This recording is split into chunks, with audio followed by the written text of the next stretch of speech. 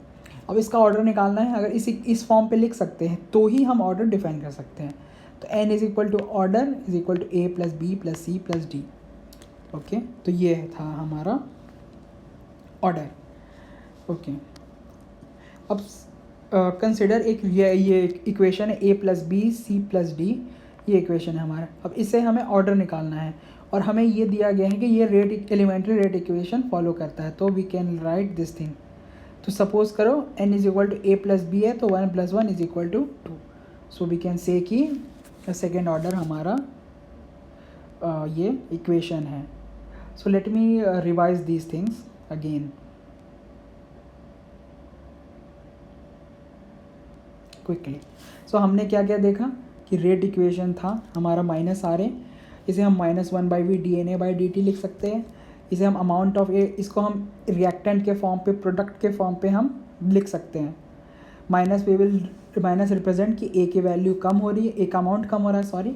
और हम प्रोडक्ट के फॉर्म पे लिखेंगे तो हम लिखेंगे कि प्लस लिखेंगे. क्यों? वो शो करेगा कि सिग्निफाई करेगा कि हमारा मात्रा बढ़ रहा है. ओके, फिर हमने देखा कि हम रेट का फंक्शन टेम्परेचर पे, कंसंट्रेशन पे डिपेंड करेगा. और हमने एक एग्जांपल देखा कि RA अगर सिंपल एलिमेंट्री रेट इक्वेशन है तो हम इस RA K⁴n के फॉर्म पे लिख सकते हैं. और हमने देखा कि CN कंसंट्रेशन डिपेंडेंट टर्म है और K जो है टेम्परेचर डिपेंडेंट टर्म है. अब K को हम और समझने के लिए मैंने एक्टिवेशन एनर्जी बताया कि रिएक्टेंट से प्रोडक्ट फॉर्म होता है, इसी बीच में इंटरमीडिएट फॉर्म होता है, ये इंटरमीडिएट. तो वो कुछ एनर्जी लगती है उसे फॉर्म करने के लिए, हम एक्टिवेशन एनर्जी रहते हैं. ये मैंने बताया कि एक एक्सोथर्मिक के एग्जांपल के लिए एंडोथर्मिक में कुछ ऐसा कर्व हमारा आता है. उसके बाद आई एक्सप्लेन कि 3 तरीके के लॉज होते हैं K को डिफाइन करने के लिए. तो जनरली आर्हेनियस ही लॉ फेमस है ये, और इसी इक्वेशन, ये आर्हेनियस लॉ है और इसी इक्वेशन को हम नेचुरल लॉग के फॉर्म पे लिख सकते हैं. फिर then K1 K2 ln K0 minus A/T1 इस फॉर्म पे हम लिख सकते हैं. K1 K0 करके इसे हम सिंप्लीफाई कर रहे थे तो हम again we will simplify, then we will get this equation. इसकी हम स्लोप निकाल सकते हैं. इस इक्वेशन एक सिंपल y = mx + c के फॉर्म पे हमारा आ जाएगा. तो then we can use this equation to plot similar kind of curve. और जैसे हमने ये इक्वेशन प्लॉट किया तो इससे हम अलग अलग चीज़ें देख सकते हैं कि एक्टिवेशन एनर्जी हाई होता है तो टेम्परेचर पे ज़्यादा डिपेंडेंस बढ़ जाती है बस, और हमारा ये जो टेम्परेचर कम होता है तो इसी तरीक़े से टेम्परेचर पे ज़्यादा डिपेंड करने लग जाता है रिएक्शंस। तो ये कुछ चीज़ें हमें इनसाइट पता चली थी, फिर मैंने molecularity and order of the reactions के बारे बताया। I hope you might have understood this lecture very carefully, and I appreciate that you watch this video, students. So if you have any doubt, you can feel free to contact me. Thank you.